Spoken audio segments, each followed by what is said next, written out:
chance to grow and make a lasting impact. Visit newschoolsneworleans.org to apply and learn more. Good morning, Wake Up. The Good Morning Show. Good morning. On WBOK 1230 AM.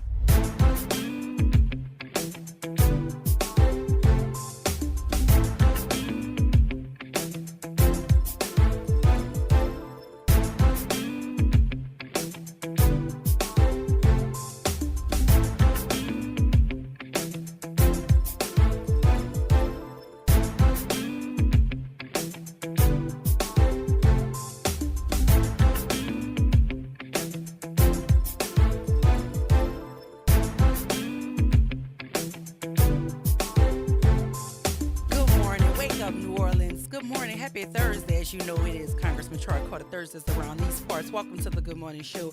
I am your host, Dr. Ashanta Wyatt. My super producer, Nyron Sanders, is also in the building. So if you want to engage in that conversation with your councilman, he'll be on at the 7:20 hour to discuss, all things state of the state. He was just recently doing a forum over at Dillard. I'm certain that we'll get into some of the talking points from that forum, but as you know, each and every Thursday, you're able to engage in real time with your congressman. So stay tuned for that.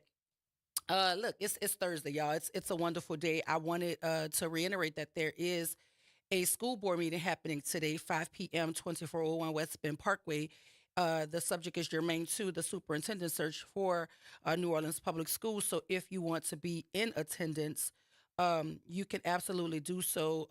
Please get there at 5. I know that when there are some topics that everybody's engaging about, the place fills up pretty fast. So 5 o'clock, if you want to be in the room to understand the process as it relates to the superintendent search for New Orleans Public Schools, the address is 2401 West Bend Parkway, 5 p.m. Also, the New Orleans United Front, or NOF, invites you to their monthly town hall meeting. There's a new date. It is Monday, March 31st, 2025, 5 p.m. to 7 p.m. at Cafe Istanbul. That is 2372 St. Claude Avenue in the Healing Center. I will be your moderator. The guest panelist is Darren Lombard, Orleans Parish Clerk of Criminal Court. We'll be discussing the new voting ideas, plans, policies, and employment opportunities. Refreshments will be served. And for more information, you can contact Miss Alicia Plummer. Again, there is a new date. It is happening Monday, March 31st, 5 p.m., Cafe Istanbul in the Healing Center, 2372 St. Claude Avenue. So please, if you want to stay in touch with what is happening as it relates to your local government, you could always count on the folk from the New Orleans United Front to gather once a month over on St. Claude at Cafe Istanbul, and you do not want to miss any of those opportunities, because that's another opportunity for you to engage with your elected officials, with people in places like the legislature where policies and laws are being determined, and you get to engage with them, ask the questions of your reps, and get the answers that you may not otherwise be able to get. So always keep yourself abreast of what is happening in your state and local government. And also, too, early voting is going on for those 4 proposed constitutional amendments. Early voting started on March 15th. Early voting ends March 22nd. If you don't get an opportunity during this week to go and vote, please understand that Election Day is March 29th. We're asking you to vote no across the board on all 4 of those proposed constitutional amendments. You don't have to believe me. Your legislators say vote no as well. Rep. Delisha Boyd, Rep. Candace Noel, Senator Royce Duplessis. All of those folk have sat on panels. Rep. Candace was just here in studio with us, running down each and every one of those proposed constitutional amendments, and they're asking and imploring you to do so. We've engaged with attorneys who've also said this is a big no. Attorney Stephanie Bridges was also at the Step Up panel. She said to vote no across the board. Peter Robbins also said to vote no across the board. They're just saying they're bad. They're bad in the way that they're written. A lot of them are very ambiguous. They're not streamlined enough for you to understand the trajectory that these bills are going to go and how far they can go with them. So they're just simply asking you to vote no. So remember, early voting is going on right now until the 22nd, and then you have Election Day, March 29th. to vote. I'll ask my super producer to drop the link to the Power Coalition, where they delve into each and every proposed constitutional amendment. It tells you what a yes vote would mean and what a no vote would mean. So even though people are imploring you to do one thing or the other, you would have the information in front of you so you can make an informed decision for yourself. But as far as the people over at the Power Coalition, as far as the people over at Vote, as far as the people who are in our local delegation, they're asking you to vote no on all 4 amendments. So, we've been talking about this lawsuit that the school board has brought against the city of New Orleans in terms of the mayor's office in search of this $90 million settlement that they believed was settled with the chief administrative officer, Gilbert Montano. Well, a judge has ruled that the city of New Orleans must pay $10 million to the Orleans Parish School Board because the budget that Mayor LaToya Cantrell signed, it encompassed that $10 million. And so that is the reason why the judge is dismissing the $90 million settlement, because in the ruling she says that Gilbert Montano had no legal grounds to go into to go into a settlement agreement with the Orleans Parish School Board on behalf of the city of New Orleans that was outside of the scope of his role as CAO. So the judge dismissed the $90 million settlement, but she did grant the $10 million to the school board because the initial $10 million payment, which was the first installment of the $20 million payment, was allocated in the budget that was signed by the mayor. And thus she has to pay the $10 million, or the city of New Orleans has to pay the $10 million, but the judge dismissed the $90 million. Now, y'all know where I'm going to go with it. I think it's very plain and simple for me. Though he apparently, per the charter, did not have the legal standing to go into a settlement agreement, what I do believe is that now it's time to come back to the table and go after the rest of the money. The mayor needs to come to the table. The school board needs to come to the table. And with the mayor in the room, because she's the person in the legal representation for the city, to make certain that the deal is done the right way this time.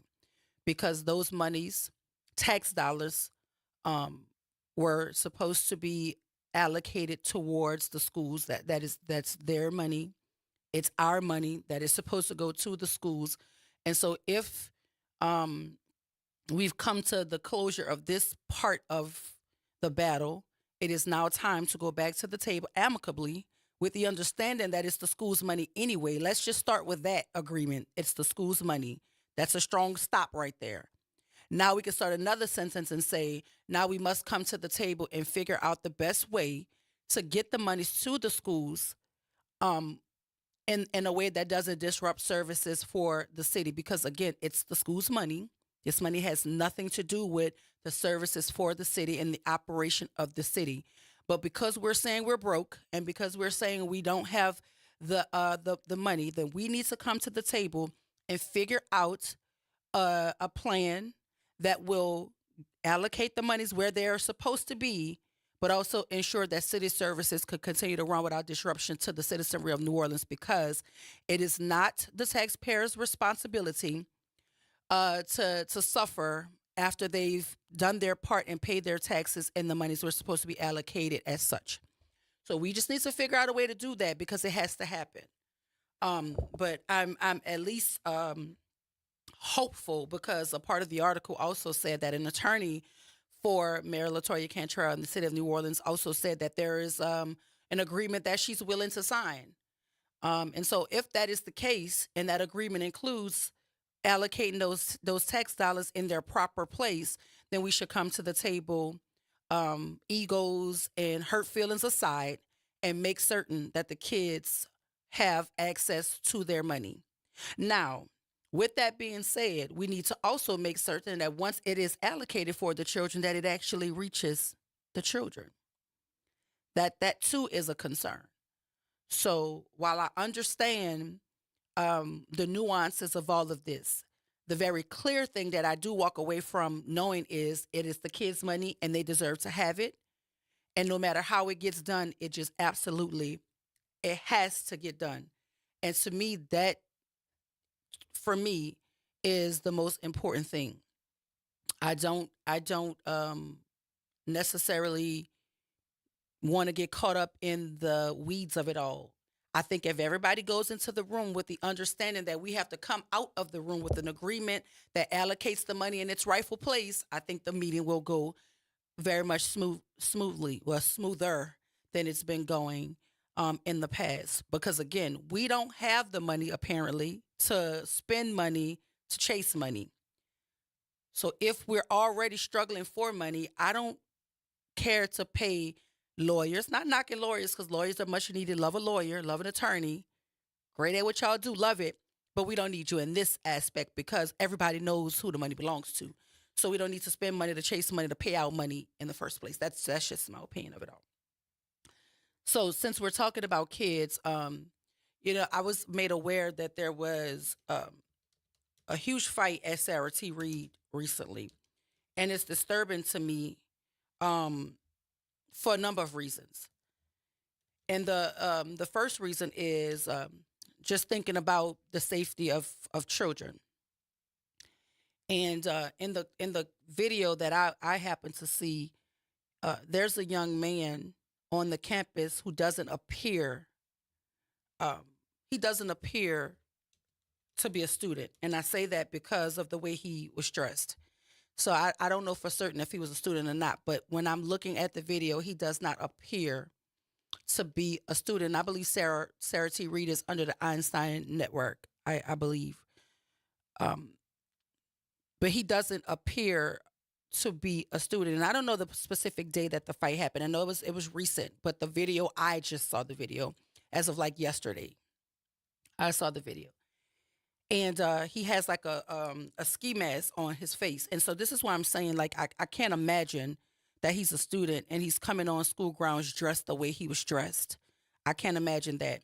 And I did see faculty, staff members, adults. I don't know their roles, but I did see adults trying to intervene, but it was a massive fight. It was quite a number of young people were fighting. But this particular young man did not seem to me like he was a student. And the reason why that gives me great pause and great concern is that if non-students can have access to our school buildings so easily, that is a safety issue for me. Because God forbid that it was more than fists swinging in the fight. And so for me, that's very, very concerning. So I don't know the exact date of the fight. I just know that the fight happened recently. I was just made aware of it because I don't watch fight videos. I do not watch it. If it looked like it's about to be a fight, I'm going to hide the post. I just don't watch it. So because people were sending it to me because it's children and they wanted me to understand what was happening. I actually had it several times, but I didn't know it was sitting in my inbox. But I finally looked at it, and I saw enough of it to see that it was a massive fight, multiple young people fighting. But the one young man that did not appear to be a student, it gave me pause because in my mind I'm thinking, if he was armed in any way, that could have been catastrophic because there was no one there to get him off the premises or to keep him off the premises because he shouldn't have been there if he's not a student. So I don't know the protocols over at Reed. I'm not certain how he got on the campus. I don't know if he took the skull cap out of a bag and put it on prior to the fight. I'm not certain how any of that went. But what I am certain about is that if we're allowing people or if somehow people are gaining access to our school grounds who do not belong there, that gives me pause. Gives me great pause because, again, massive fight, so many moving parts. If a weapon had been introduced, it could have been catastrophic for not only those people engaging in the fight, but the folk, because you know what our children enjoy doing when fights are happening. They all gather around. They all pull out their cell phones. It's a part of this this violent culture that we must undo. Like there's no reason for it. But this is the day and age we're living in. We know what our young folk like to do. They're going to gather around. They're going to pull their phones out. So if a weapon had been introduced, it wouldn't have just affected the people who were actually involved in the incident. It could have been catastrophic for bystanders and faculty and staff as well. So for me, my only focus is the protection of children and the safety of children and safety of staff and all of the people on the school grounds at Sarah T. Reed.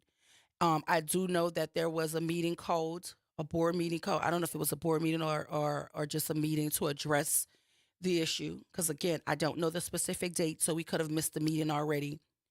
But hopefully the meeting, if it has not happened, it addresses safety concerns. And if it has happened, hopefully those concerns were addressed.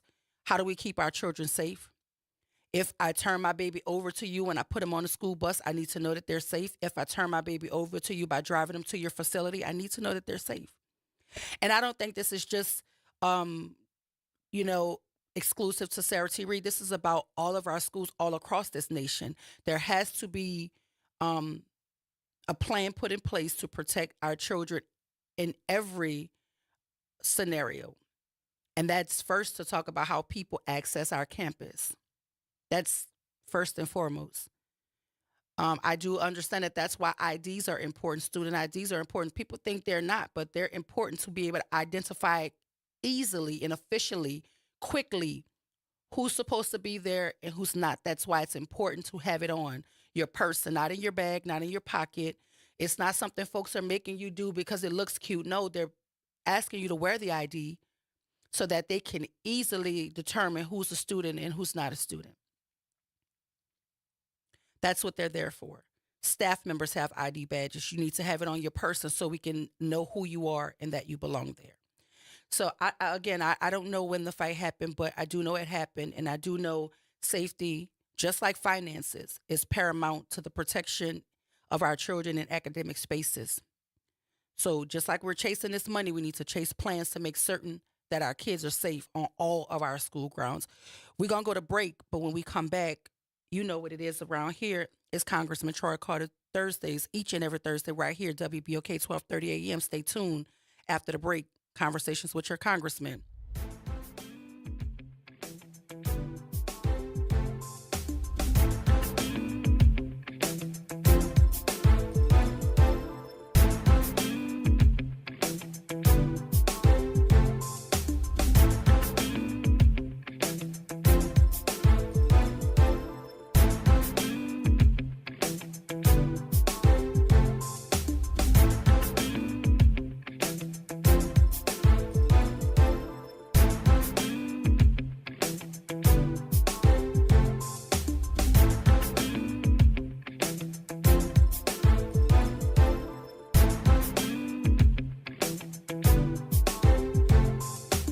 Norman Robinson is back. Can you hear me now? And he's taking no prisoners. Can you hear me now? Each weekday, Norman Robinson brings you commentary with Off the Top. The incident was shocking, disturbing, disgusting, disappointing, and sad. Each weekday, Off the Top with Norman Robinson is heard exclusively right here. It's Off the Top with Norman Robinson on WBOK 1230 AM. Good morning and happy Thursday. I'm Morgan Lentis with WDSU News, and here's a look at today's headlines. New Orleans police are investigating a deadly shooting in Central City. It happened near the corner of 2nd and LaSalle Streets a little before 9 last night. Investigators say a man was shot and later died at the scene. We're told one person has been questioned. Right now, there's no word on any arrests. And if you live in New Orleans East, a heads up, there is still a boil water advisory in effect for some residents. That advisory stretches from Bundy Road and goes to Paris Road. It is bounded by Hain Boulevard and the I-10 service road. Officials say you should boil your water for at least 1 minute before consuming it. Then a happy update to a story we brought you yesterday. 2 dogs that were thought to have died in a Ninth Ward fire have been found alive. The NOFD updated its initial report that said 3 dogs died in a massive fire Tuesday that destroyed several homes on Charbonnet Street. We're told 2 of the 3 dogs were found alive beneath the rubble of their owner's home on Wednesday. They were reportedly at the vet being treated for burns. And finally, crawfish lovers, consider a trip to Chalmette tonight. The annual Louisiana Crawfish Fest kicks off at 5 p.m. on West Judge Perez Highway. The popular festival is celebrating its 50th year with food, carnival rides, and live music. Admission is free today and tomorrow. That's a look at today's headlines. I'm Morgan Lentis with WDSU News. Have a great day. Connect with NOLA Public Schools. Follow us on Instagram, Facebook, and X for the latest updates. Sign up for District Digest, our official newsletter where we share district achievements, celebrate student successes, and keep you informed about our vision of providing a high-quality education. And don't miss our school board meetings. Watch in person or live stream on YouTube. Stay informed. Stay engaged. Visit NOLAPublicSchools.com today. Again, that's NOLAPublicSchools.com. The New Orleans Jazz and Heritage Foundation is the nonprofit organization that owns the New Orleans Jazz and Heritage Festival presented by Shell. With the funds generated from Jazz Fest, the foundation invests in Louisiana companies through economic development, cultural enrichment, and free educational programs. To learn more about what the New Orleans Jazz and Heritage Foundation does, please visit www.jazzandheritage.org. Making a difference in the community. WBOK 1230 AM. Good morning, Wake Up. The Good Morning Show. Good morning. On WBOK 1230 AM.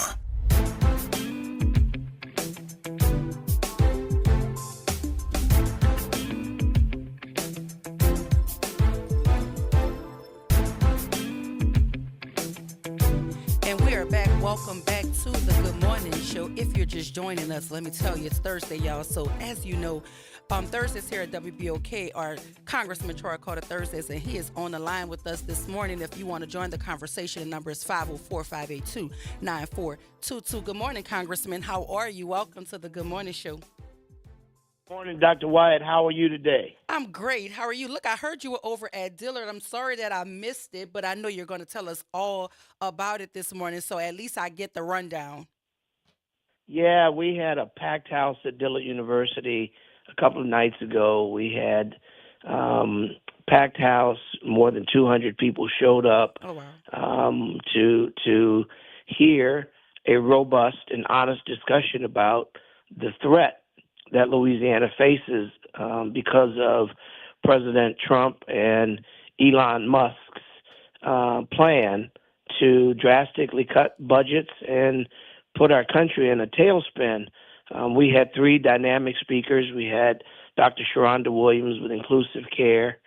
We had the former Secretary of Health and Hospitals for the state of Louisiana, Dr. Rebecca Gee, and we have our current Director of the Health Department here in New Orleans, Dr. Jennifer Avegno, all noted experts in the area of health care, specifically Medicaid, Medicare, and the people that will undoubtedly be hurt if these drastic cuts are allowed to happen.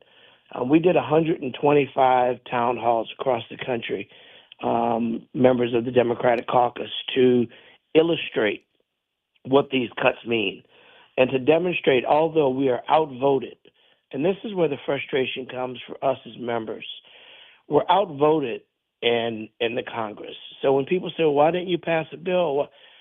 When the Republicans control the House and Senate, they control the agenda. So they don't allow, however good our bills may be, even our bill to get a hearing. And you understand this process better than most, Doc. So if you have a bill, they won't allow it to be given a hearing or get to the House floor for a vote. So you've often heard me say to people, when you don't have your vote, you still have your voice. And that's what we're fighting with now. And I reference the 3 C's. We are going to fight this president and Elon Musk, this unelected billionaire who seems to think this is a game to play with people's lives. We're going to fight them with every tool that we have. The 3 C's that I refer to is the Congress. We're going to use every procedural move, every technical move, every possible vote to block any of these cuts. We're also going to work within the confines to try to encourage some of our Republican colleagues to do the right thing. If we have just a few of them to join with us, we can make up the deficit in the votes that we don't have by bringing some of them into the fold to do the right thing. because this shouldn't be considered a Republican or a Democrat thing. This is a life thing. This is an American thing. It's the right thing to do.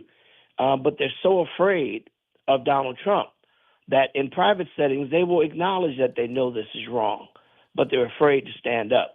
So we're going to continue to push them. And as I've asked every week, ask members of our listening audience to reach out, to call your Republican members of the House, call the 2 United States senators, call ones in other parts of the country, send text messages, use your social media platforms to shame them into doing the right thing, to fight for the American people and not stand behind an unelected billionaire who's not even a citizen of our country.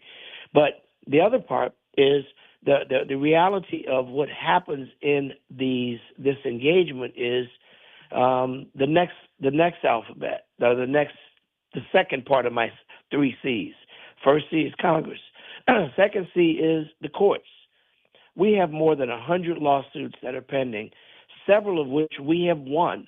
We have pushed back against the firing of people. I had Ms. Shante Powell, who's from Algiers, who was an employee of the National Finance Center here in New Orleans. She was laid off. We sued. She's back at work. That's round one. They're going to try another way to try and boot her, but we're going to keep fighting every way we can. So we're pushing back. We're winning cases every day in the courts. The third C is what we're doing today and what we did a couple of days ago at Dillard, and that's the community.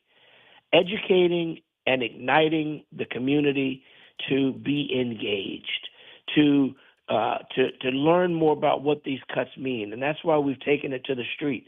The third C is community, making sure that the community is aware, armed, and ignited to organize, to spend time, go to the offices of our Republican members respectfully, go to their offices, send them messages, call their phones, send them text messages, get on your social media, Twitter, Blue Sky, Instagram, Facebook, whatever medium you use, tell them to do the right thing, because we are going to continue to fight. We're not going away. We're not going to quit. We're not going to run. We're not scared, but we do have a lot of work to do.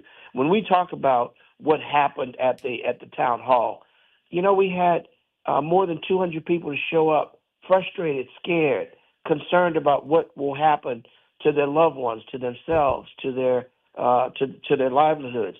When we look at Medicaid, most people, believe it or not, don't even aware, or many people are not even aware that they are part of these cuts. People that voted for Donald Trump are now realizing we've been duped. This dude has suckered us. And I'll tell you, because you were with me when we did it, Project 2025 is real. When we went all over the city and all over the state and all over the country telling people that this notion of Project 2025 was not a hoax, these clowns are really trying to implement them.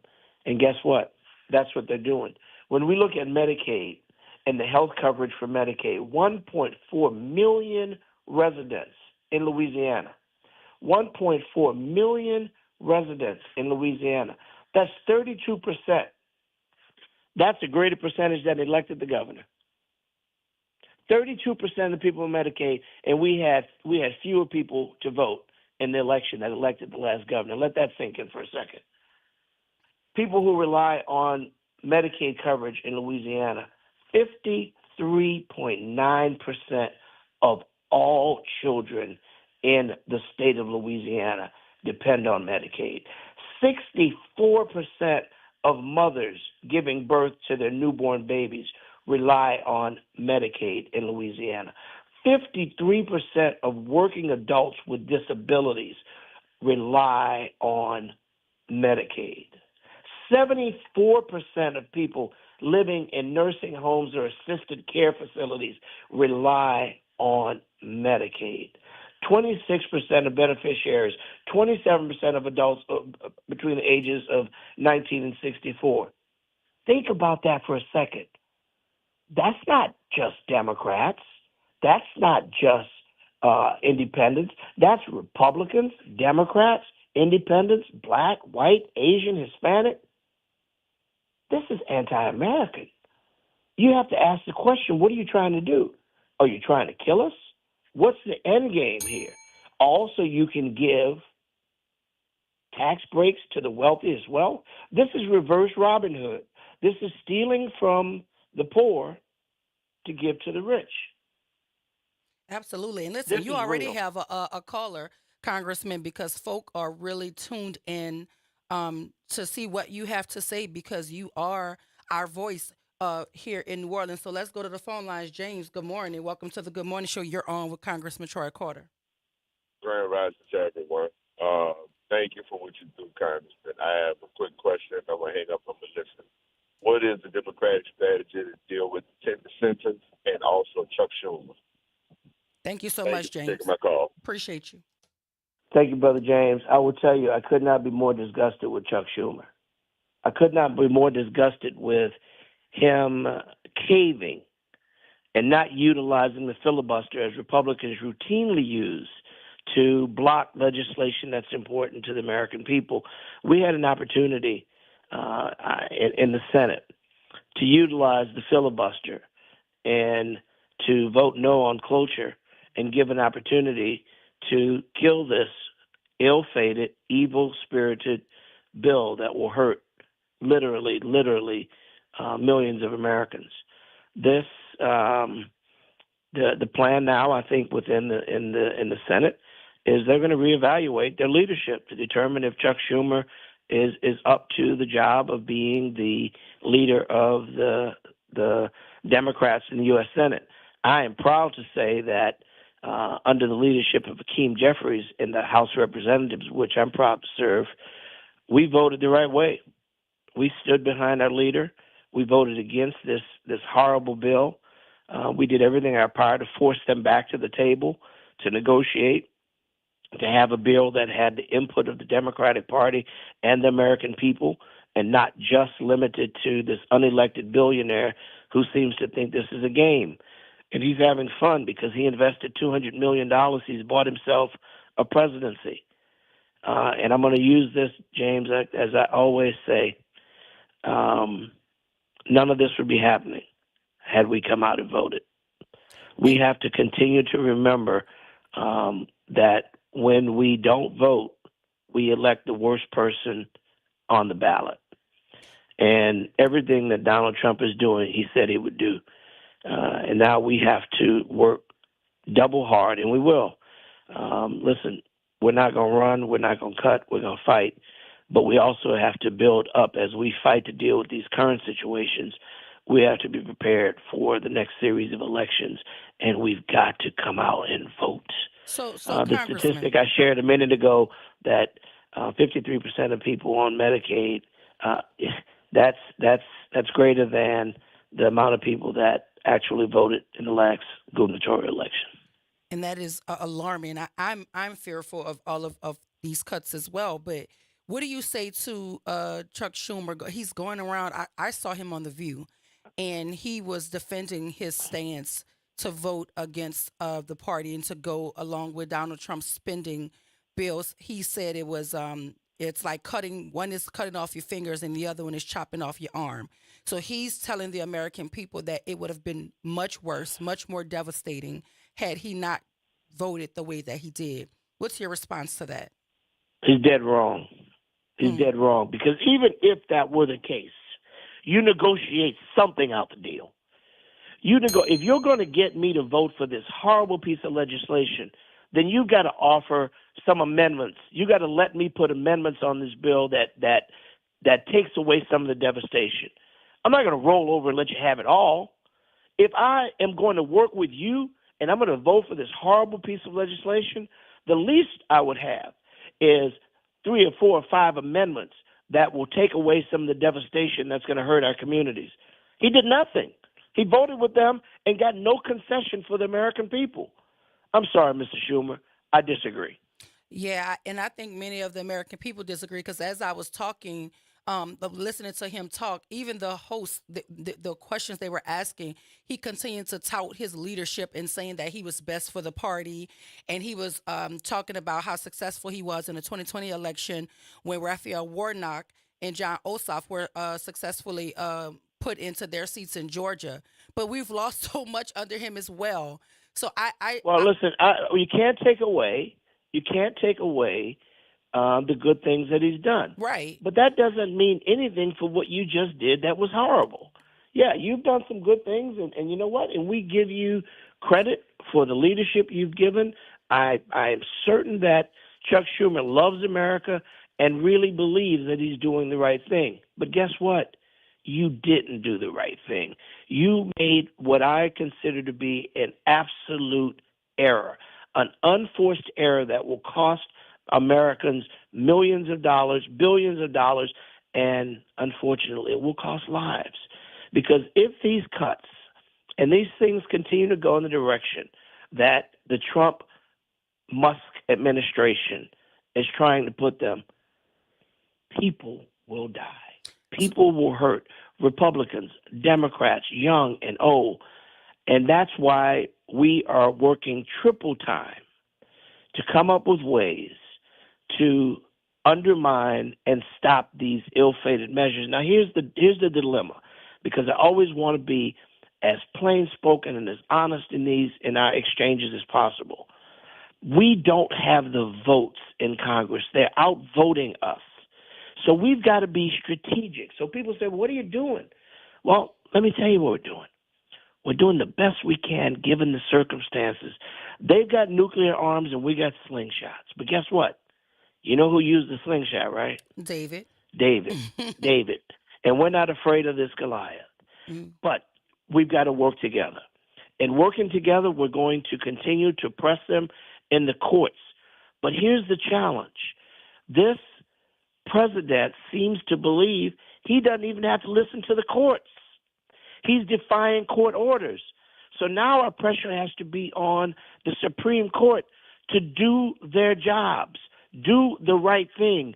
Don't put yourself in a position to be hoodwinked and owned by the president, because when that happens, our democracy ceases to exist. Republicans should be afraid of that as well, because we want a democratic society where people have the ability to vote for their leaders and not have a dictator tell us what we can do. So, Congressman, what do? Because the slingshot analogy is beautiful, because I believe that everybody has a slingshot when they go into the voting booth to vote these people out. But what do we do now that the deal has been signed for this spending package? This is just temporary. Now, the bill that was done, just to explain, so what we passed was a continuing resolution, which is not a permanent budget. Okay. A continuing resolution is a measure that allows us to keep the budget as it is with the modifications they made, which had some $13 billion reduction in health care, which is ridiculous, added another $6 billion for defense spending. So it's lopsided. It took away a lot of programs, but it's not the big one is still to come. The one where they're trying to cut Medicaid, Medicare, Social Security by $880 billion. And can we stop that? Can we stop that? We're going to do everything in our power, ma'am. Because here's the reality. I know you. Reality. I trust you. I know you're. We have to work. It's so scary. We don't have the votes. Yeah. So we have to make our arguments in committee, and we have to convince at least 3 members of the Republican Party.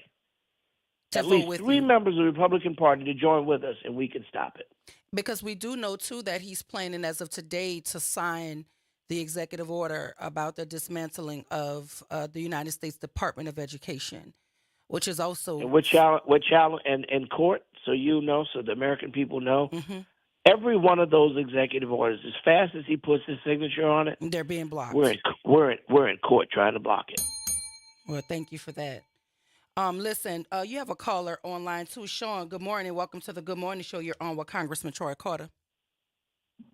Hey, good morning. Good morning. Good morning, Congressman. Good morning, sir. Hey, like you said, the votes are not there for us, legislators, senators, congressmen. But is there anything else, that we learned, especially during, the struggles with Black Americans, that we dealt with, in the early 60s and the 50s, how they was able to fight back and use the power that they had, to overcome some things. Is it anything that you see, when all resolved with the limitations of the United States Congress? The numbers are not there, but what is it that you can use, that you can think of, that they did in the 60s and the 50s, black folk, to make sure that, they fought and was able to use certain techniques to overcome situations? What can we use from that era? Because, like you said, the numbers are not there in Congress. You can't, if your hands are tied, and there's not many things you guys can do, but what you can use from the days of old that can make sure that, we are good. Thank you, Sean. And brother, you said a mouthful, and that's exactly when I talked about the 3 C's. The 3 C's, notice there's no V in the 3 C's because we recognize the vote was short. But that doesn't mean we quit. When we had no members of the United States Congress, or we had only one member of the United States Congress, when we only had 3, we had 12, guess what? We still fought and we still won. That's why I'm encouraged, and that's why I want the American people to know we're not going to quit. We're going to use every tools we have, including the same tools that we used during the 50s and 60s to fight for voting rights and civil rights. We're going to do it with the Congress, the courts, and the community. All we had was the community. We didn't have the Congress. We didn't have the courts. But we had the communities. We had brave soldiers who organized, who came out, who did marches, who did boycotts. Now we have the same power.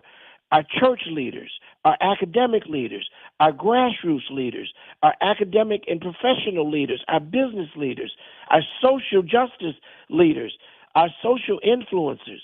We all have to now demonstrate our ability to work together, to not hate on each other, but to hate on these horrible policies, to pull together and demonstrate that we can speak in a voice that says, we're not going to take this. We're going to push back on members of the Republican Party. We're going to try to get 3, 4, 5 of them to join with us, and we can block this. We're going to try to continue to put light on the fact that President Trump and Musk don't have the best interest of the American people, and therefore Republicans, Democrats, and others should all join us in this battle, because these actions are not just bad for some, they're bad for most. When you look at the efforts to rob Medicaid, Medicare, Social Security, close down all these agencies, attempt to erase anything about our African-American history, Hispanic history, or women's history, that tells me that you're trying to reduce our country to the smallest 5% and to kill or get rid of or diminish the 95. Brother, we're not going to let that happen. We're going to continue to illuminate our voices, and I'm so glad you said what you said. We're going to use those tools of our forefathers and couple them with the blessings and tools that God has given us since then to fight back, and we will win. It's a battle. It won't happen overnight. It won't be easy, but we're not going to quit. Listen, and I hope you don't, and I know you won't. Listen, we have the Congress, the courts, and the community, the 3 C's. We have to go to break, but when we come back, we'll continue our conversations with our Congressman Yvette, Reverend Calhoun. Hold on. On the other side of the break, I'll catch you, WBOK, 1230 a.m., what New Orleans is talking about all day long.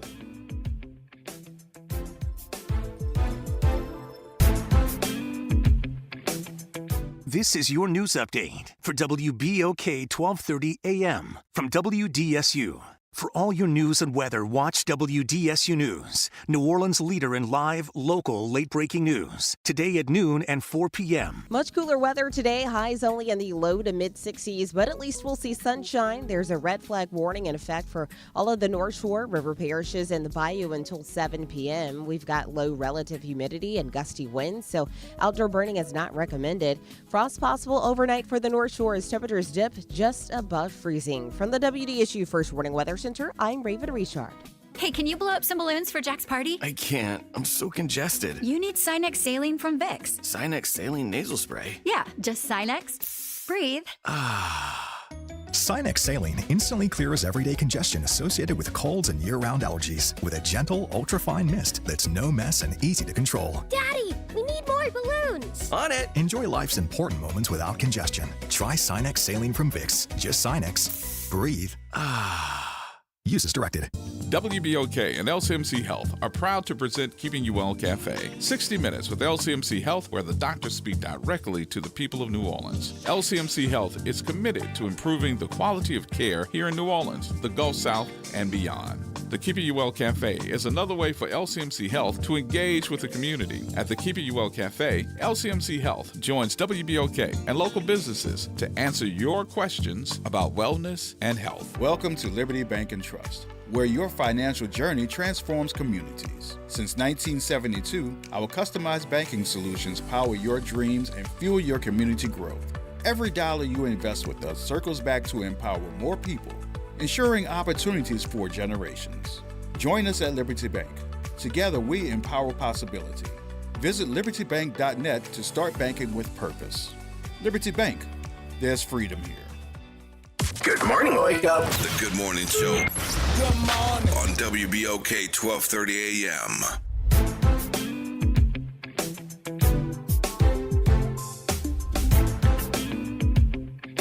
And we are back. Welcome back to the Good Morning Show. If you're just joining us, you know, I know, we know, each and every Thursday is Congressman Troy Carter Thursdays here on WBOK, and we'll jump straight to the phone lines. Congressman Reverend Calhoun, welcome to the Good Morning Show. You're on with Congressman Troy Carter.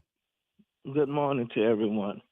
Doc, one of the things that we're doing is coming back, having a live podcast on next Tuesday with Vote to talk about engaging all of the churches and everybody to talk about these amendments.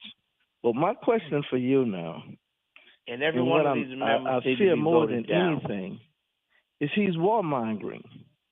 It seems that he's trying to create a pick a fight, a war with somebody.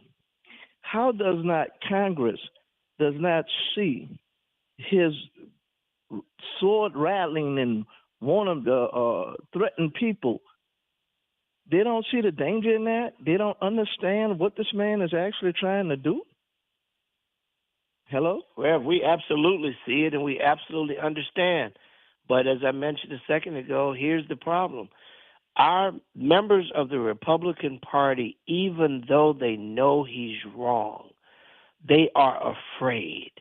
I would never let anybody punk me into doing something that's bad for the American people on the threat that you won't endorse me for re-election. So what? Beat me if you can. I'm going to always do what's right and take it to the people and let them determine if I've done my job. They apparently are not as confident. They are willing to sacrifice what's best for the American people to keep Trump happy. Yeah, they see it. They see that our national and international relations have been grossly challenged. Our allies no longer feel comfortable that we are true allies because of Trump's fascination I'm trying to find with out, do we Vladimir really have Putin. any allies left other than Putin? We won't if he continues on the road that he's going. If you look at the paper this morning, the European Union has grave concerns about the relationship between Putin and Trump. The way they treated Vladimir Zelensky, who is the president of Ukraine, a few weeks ago is absolutely irresponsible and disrespectful and reckless. And what's happening in South Africa and what's happening in African nations where they are mistreating and trying to cut back on funding. Why? Because Elon Musk, who is a South African who lived during apartheid, doesn't like Africa? Well, only thing I'm saying is at this point, I think that we have to educate our people to understand that Trump, Elon Musk, all of these people have another agenda that's not beneficial to the United States government. So, Rev, you do a fantastic job of that, and that's what we're asking everybody to join in, to use our voices to continue to remind people and to spend every moment you can putting pressure, Republican votes, to join with us. Thank you, Reverend Calhoun. Yvette, you're on with the Congressman Troy Carter. Good morning, Dr. White and Congressman Carter and Good WBOK morning. listeners. So I have been, I guess, since I've been hearing about this yellow dot that we have to put on our driver's license and ID, and after seeing what happened to these people the weekend when he put these people on this plane and just took them away. So I have a fear, that if we don't get those little stars, we may find ourselves on a plane somewhere, and he determined that we not naturalized citizens. So I really have a concern about that, and so I'm wondering, is it that talk on the Hill, like, what are we doing to tell our people, that they need to get this yellow star, that they may be deported somewhere that they never been and didn't come from. So I just, everything is coming full circle to me now, because I never understood why we had to prove that we were citizens. So now it's making more sense, and it's scary. Are you referring to the Real ID? Yes. So Real ID actually came up probably 5 years ago and this one is not necessarily a part of Trump's activity, but it could be misused by him.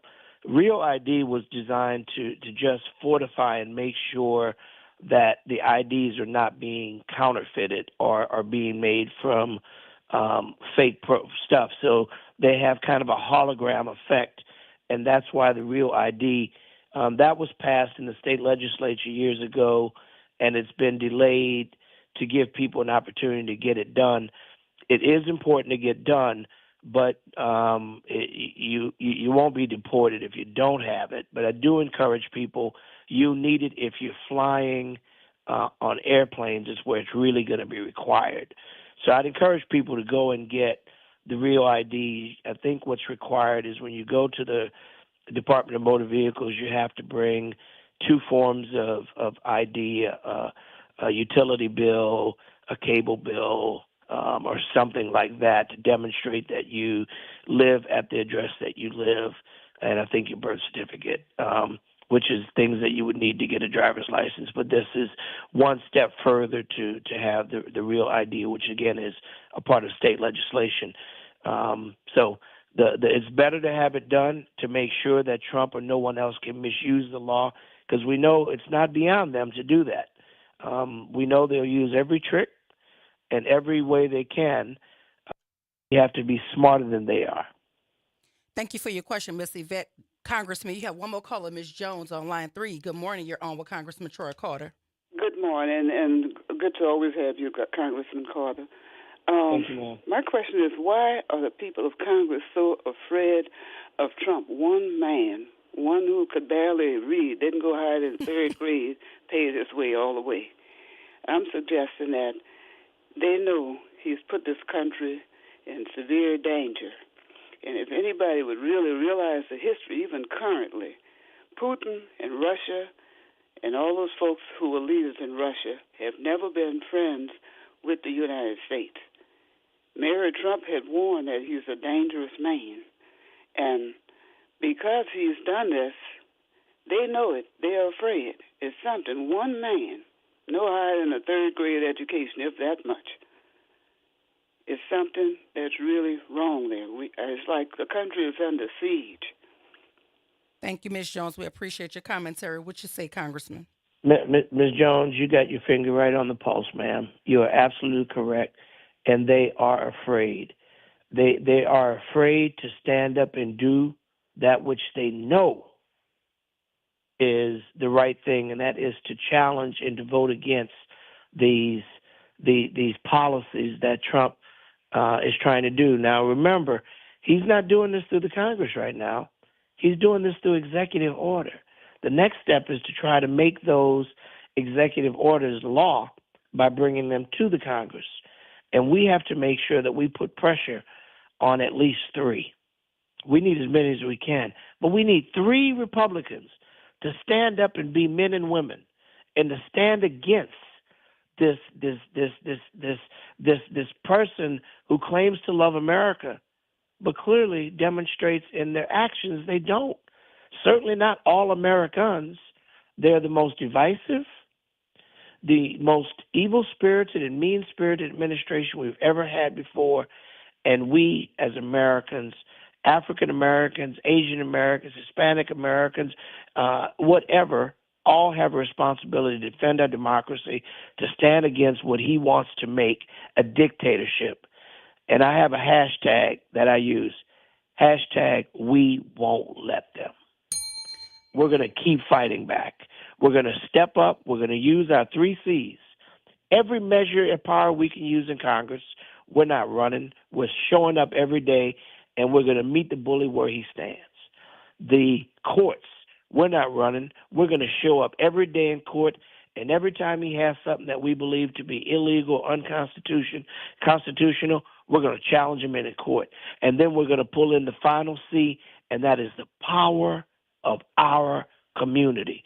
The power to boycott, the power to organize, the power to come together, to use the tools, as the brother said earlier, that we used in the 60s when we had no votes in Congress. Listen, God has empowered us with the will and the ability and the smarts, and we are going to fight, and we're not going to lose. Well, thank you so much for that fight on behalf of the people of the state of Louisiana. We appreciate you here, and we appreciate your expertise each and every Thursday. So thank you so much for joining us this morning, Congressman Troy Carter. We appreciate you. God bless you, Dr. Wyatt. God bless all of our owners and leaders of WBOK for providing us the opportunity to have unfettered access and facts to the American people. God bless you all. Let's keep loving each other. Let's keep working together, and we will win. Thank you so much, Congressman. Have a blessed one. Listen, the Congressman said the 3 C's is Congress, the courts, and the community. And so just like the caller, I believe it was James, said, like, what do we do? I think it was James. Apologies if I got the caller wrong, but we have to figure out a way where we can bridge those things we did back in the era when we didn't have legislative powers and voting power, but we had community. And so we got to lean into that because something has to happen for this country to course correct.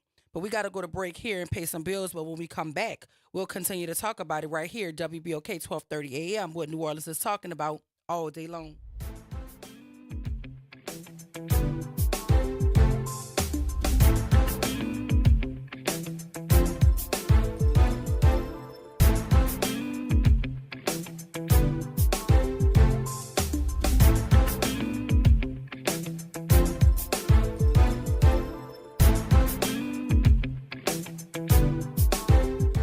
WBOK 1230 AM New Orleans. Home of the Good Morning Show, 7 to 9 a.m. weekdays. This news report is brought to you by New Schools for New Orleans. I'm Alexandria Ikamoni with 4 things you should know from BIN News. Crews are dealing with another wildfire in western North Carolina, affecting many black residents and other races. The so-called Black Cove Fire has burned through more than 100 acres. This comes after battling larger wildfires earlier this month. Chicago, Illinois Mayor Brandon Johnson, who is black, is pushing for Chicago Public Schools and the Chicago Teachers Union to reach a deal and avoid a teacher strike that will affect many black kids. History is being made at Charlotte, North Carolina's Bojangles Coliseum. 4 men's teams and 4 women's teams are taking part in the first ever Black College Invitational Championship, which is held over the next 3 days. The organizer of the tournament called it HBCU March Madness. Black basketball fans are excited to see the 64-team March Madness field set. Mount St. Mary's and Xavier grabbed the final spots. Get BIN News on demand 24/7 at BINnews.com.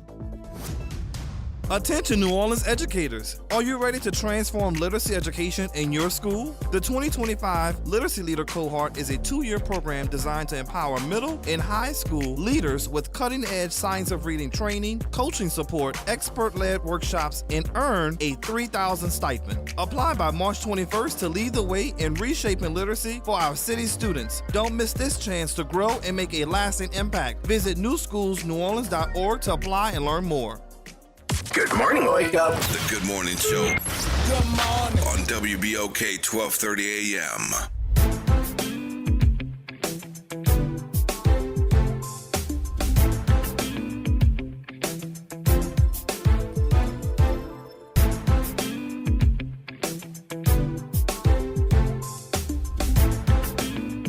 We are back. Welcome back to the Good Morning Show. I am your host, Dr. Ashanta Wyatt. My super producer, Naren Sanders, is also in the building. If you're just joining us, you miss your congressman. You know, each and every Thursday is Congressman Troy Carter Thursdays here on WBOK 1230 AM. And he gave us some information regarding his forum that he just held at Dillon University, talking about this the Medicaid cuts and things of that nature. So the town hall was specific to Medicaid, and about 200 people attended. So that tells you the severity of this issue and how many people are depending on our leaders to fight back against the tyrant in chief. The congressman gave us some numbers about all of the folk who are covered by health care coverage in the state of Louisiana. But it's also important to know that federal Medicaid funding to Louisiana was nearly $13 billion in 2023, totaling 61% of all federal funding to Louisiana. So just imagine any cuts or slashes or dismantling of those programs will leave people susceptible to death. Like, that is really how dire this situation is. So we really need to make certain that we are writing to Congress, writing to people in the House and in the Senate, to let them know that we need them to stand up for the American people, no matter what side of the aisle they're on. But listen, let's pivot real quickly, right? Shout out to our congressman for holding it down for the state of Louisiana up there in Washington. But let's talk about some good stuff right quick. Shout out to the Lady Jaguars of Southern University. They've made history with the landmark victory in the NCAA tournament, with the HBCU becoming the first SWAC women's basketball program to win a game on that stage. Their 68-56 triumphant victory over UC San Diego not only secured the first ever NCAA tournament victory, but also marked the first win for any SWAC women's basketball team in tournament history. Shout out to the Lady Jaguars, baby. This historic moment is the culmination of a season filled with perseverance and dominance. Southern, now 21-14 overall, claimed both the SWAC regular season and tournament titles to earn their spot in March Madness. And if you know anything about basketball, you know March is very mad, baby. Anybody can win on any given day. Their performance against UC San Diego showcased their depth and tenacity of the HBCU squad led by standout contributions from Anaya Gardine. She had 17.7 rebounds, and Sanaya Reed had 24 points and three-pointers. Go ahead, ladies, during Women's History Month, making history over there at Southern University. Shout out to the Lady Jaguars. And on the other side of the coin, those Hornets of Alabama State secured their historic victory and their right and their berth into March Madness. I went to Alabama State in Montgomery. So shout out to the Hornets of Alabama State. They won. Knox hit a layup in the final second to give the Hornets a 70-68 victory over St. Francis. And Tuesday's first 4-game at UD Arena in Dayton, Ohio, the stunning win gave Alabama State the right to face top-seeded Auburn in the South region, which is quite the victory prize. So they just got to go down the road. The last time they played Auburn, I think they lost by 20, but you know it's March and anything can happen. So shout out to the SWAC. We have Alabama State representing the men, and we have the Southern University Lady Jaguars representing the women. Happy Women's History Month to the ladies of Southern University Jaguars women's basketball program. So we making history, y'all. Who say the SWAC ain't about that? Shout out to the SWAC. I just had to put that in there. You know, I'm just saying, we have to celebrate our historically black colleges and universities each and every time they do some amazing stuff. So I just wanted to highlight the women of Southern University, and I could not go without highlighting the men of Alabama State. Those are the two teams who will represent the SWAC in the NCAA March Madness brackets. So shout out to the SWAC. But back to all of this stuff we have to talk about around here. Listen, the press secretary for the Trump administration. So Caroline Leavitt, made some shocking remarks as it relates to France, because there was a leader in France who asked for the return of the Statue of Liberty. It says critics have slammed the White House press secretary Caroline Leavitt's response to a French lawmaker's call for the Statue of Liberty to be returned to France. Levitt's remark was insulting, shocking, and effing disgusting, said commenters on social media. European Parliament member Raphael Glucksmann said Sunday that America under the president no longer represents the values of freedom and democracy that have become synonymous with the statue. Glucksmann suggested the landmark, which France gifted to America to commemorate the centennial of the American Declaration of Independence, should come back home. Fox News' Peter Doocy asked Levitt during Monday's White House press briefing if Trump would agree to that. Absolutely not, Levitt replied.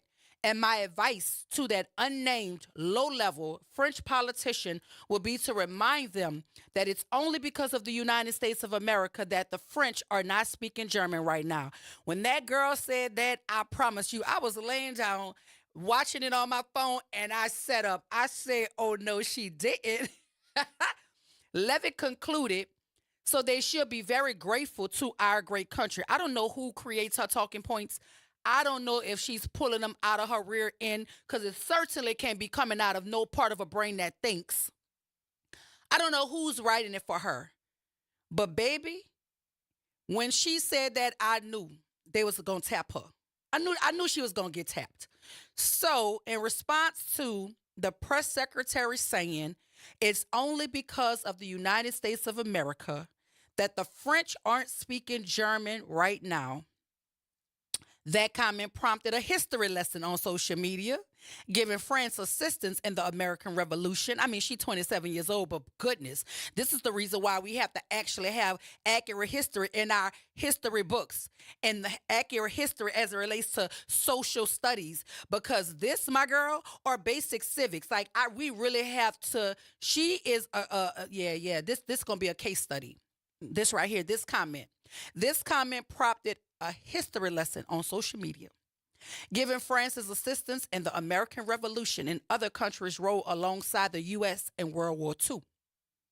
Michael McFaul, the Obama-era U.S. ambassador to Russia and current professor of political science at Stanford University, described it as such a shocking, insulting statement about an ally from anyone, let alone a senior White House official.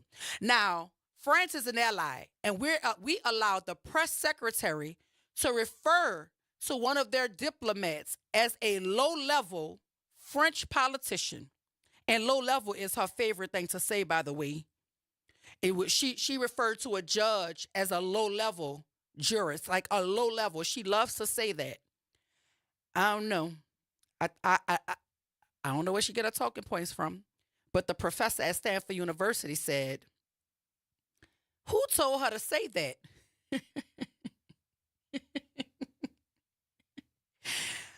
Michael McFaul says such a shocking, insulting statement about an ally from anyone, let alone a senior White House official. Who told her to say this? She obviously got it from somewhere. I'm hoping at press secretary knows that it's only because of the French that we have an independent United States. You think she know that? I was laying down when I saw it. I sat up. I said, oh, no, she didn't. Like, I could not believe. And she said it with her chest, y'all. She said it so proudly and so boldly. Like, she said it like she knew she had the blessing of her felon in chief, because you know you can't spell felon without Elon, because I'm certain Elon is running this country. Certainly. He might be telling her what to say, even though he can't talk. Every interview I've ever heard from that man, it sounds like he needs some 504 accommodation, so he might want to not close the U.S. Department of Education, because if you do, sir, you won't get the help that you so seriously need.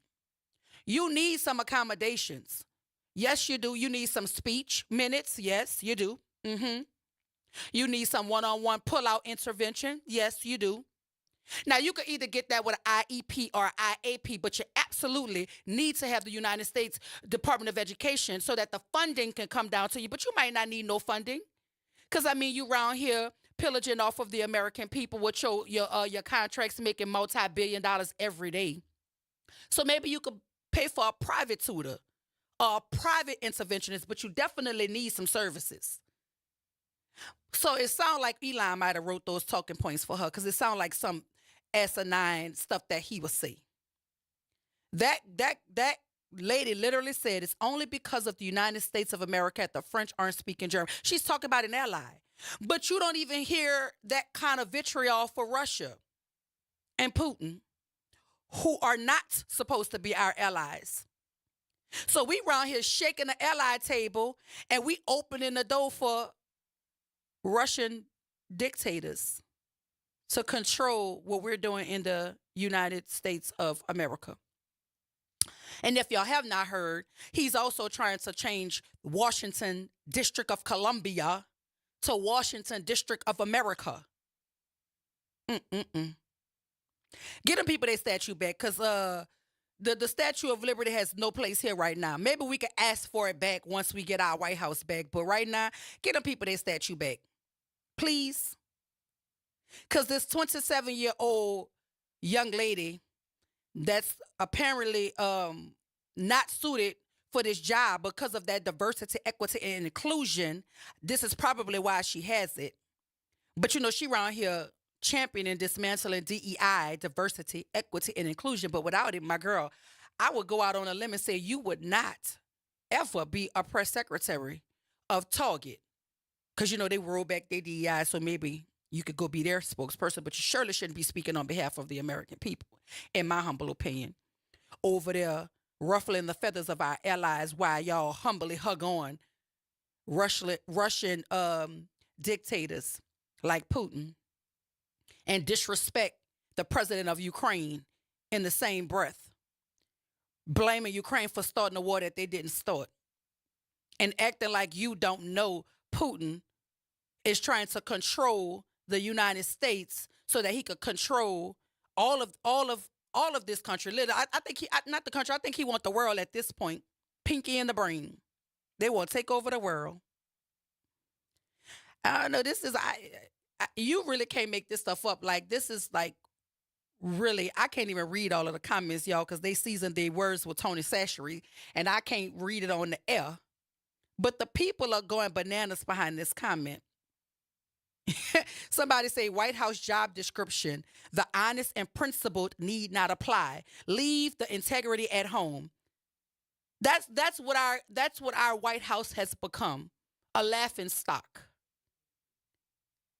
I think Donald Trump is on a revenge mission because he didn't win the last time. So he got $277 million from his pimp and took the election by force. And now he's on a revenge tour because he know he didn't win it this time either. That's why he mad.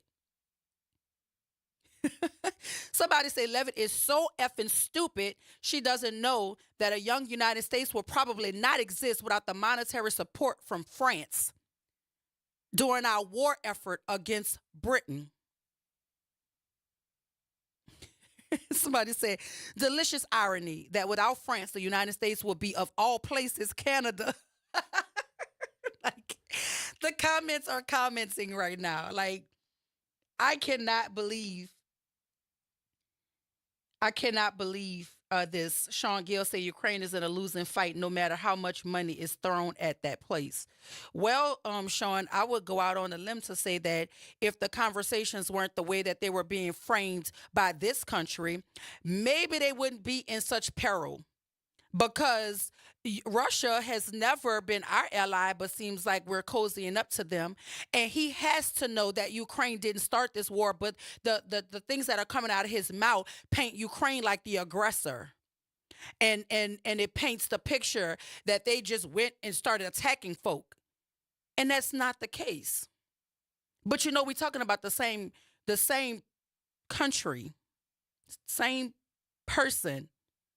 The same leader of a country that took out a full-page ad calling for what is tantamount to a lynching of 5 innocent men for a crime they did not commit. And still to this day, he won't say that he was wrong, that he lied, that those men are innocent. He still to this very day won't say that. So we're talking about that person. He has no scruples. He has no integrity. He doesn't care what comes out of his mouth. He will lie straight to your face and then come back in your face and tell you he didn't lie. That's why the same people that voted for him wanting them eggs to come down there around here looking for chickens. That's why. That same person. Words matter. And when you have the leader of what is supposed to be a free country going around telling nations that Ukraine started a war that they're trying to defend themselves against, that matters. When you have a press secretary ruffling the feathers of our allies because she don't know history, and the same people championing the dismantling of the Department of Education, the same people rewriting history books, the same people around here pushing the Heritage Foundation and PragerU curriculum for our children. We're going to have a whole bunch of Levitts running around here not knowing who real allies are and how we actually won wars and who helped and aided us in those efforts. It's crazy to think that these people want to make diversity, equity, and inclusion somehow synonymous with black people not having the actual intelligence to earn their way into positions. The same people ain't never worked for nothing in their life. This girl don't have no business being the press secretary, but she around here having you thinking that black folk don't deserve to be in positions of power because her president says so.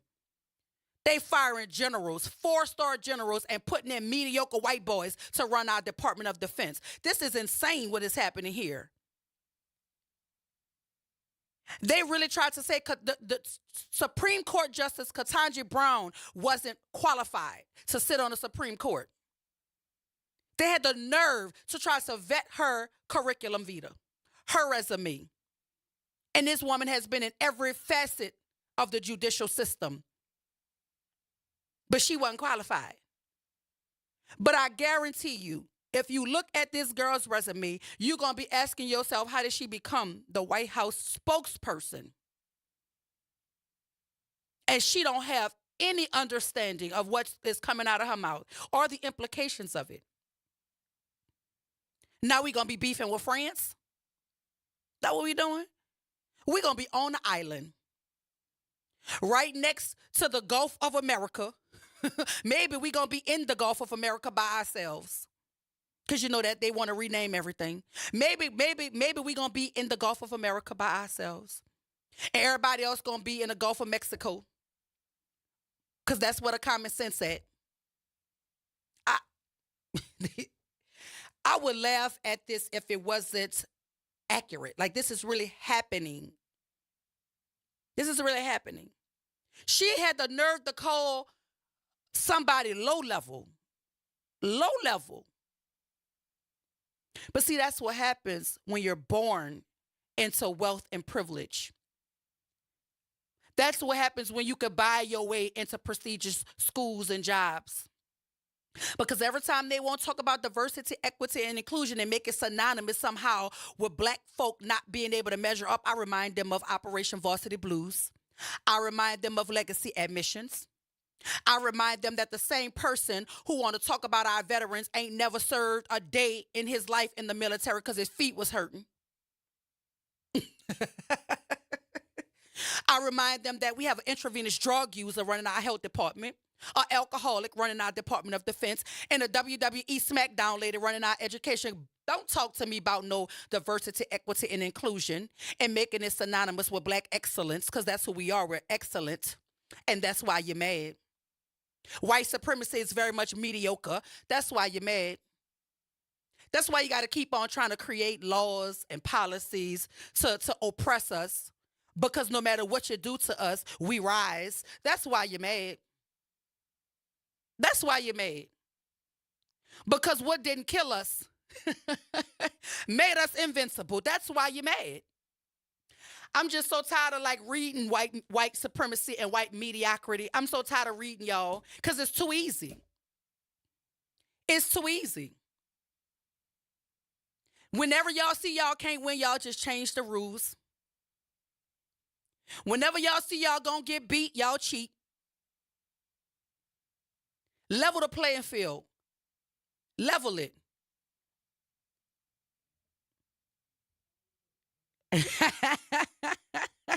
Hey, Pop. Hey, Ken. Hey, Papa Baptiste. Look, I'm going to catch y'all on the other side of the break. I have to go to break, but when we come back, we're going to jump straight to the phone lines and let the people talk about it right here, WBOK 1230 a.m., what New Orleans is talking about all day long.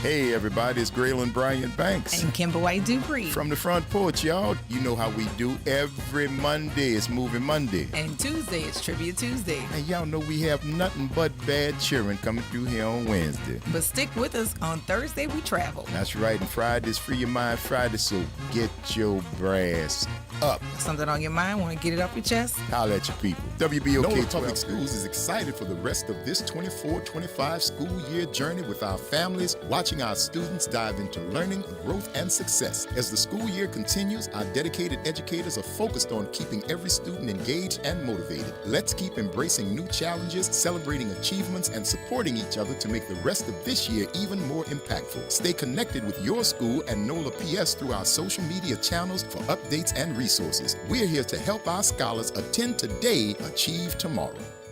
Saints of God, it's time for us to tell you the truth. It's time for you to start your 21-day challenge. Don't take another day. Do it right now. Call 504-701-4711. That's the whole water stove, Pastor David Impartian Sr., the host of Change Your Water, Change Your Mind. This is the water that's designed to change your body, the way you think, the way you act, and the way you look. Why don't you start your 21-day challenge today? For $35, you can start it right now. Call me so we can set up your appointment. 504-701-4711. That's 504-701-4711. Change your water, change your mind. Welcome to Liberty Bank and Trust, where your financial journey transforms communities. Since 1972, our customized banking solutions power your dreams and fuel your community growth. Every dollar you invest with us circles back to empower more people, ensuring opportunities for generations. Join us at Liberty Bank. Together, we empower possibility. Visit libertybank.net to start banking with purpose. Liberty Bank, there's freedom here.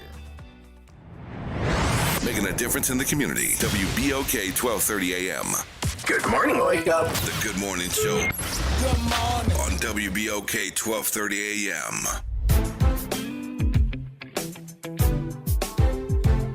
And we are back. Welcome back to the Good Morning Show. I am your host, Dr. Ashanta Wyatt. My super producer, Naira Sanders, is also in the building. We're going to jump straight to the phone lines. Ken, good morning. Welcome to the Good Morning Show. Good morning, Dr. Wyatt. How you doing? How are you? I'm great. And you? I'm well.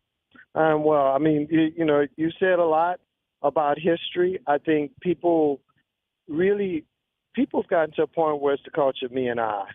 It's not a culture of excellence. It's not, as you and I were taught as children, you got to be twice as good. My dearly departed aunt, Shirley Coddles, who was a principal in the school system and an educator for many, many years, she told me you got to be 2.5 times as good as these other folks.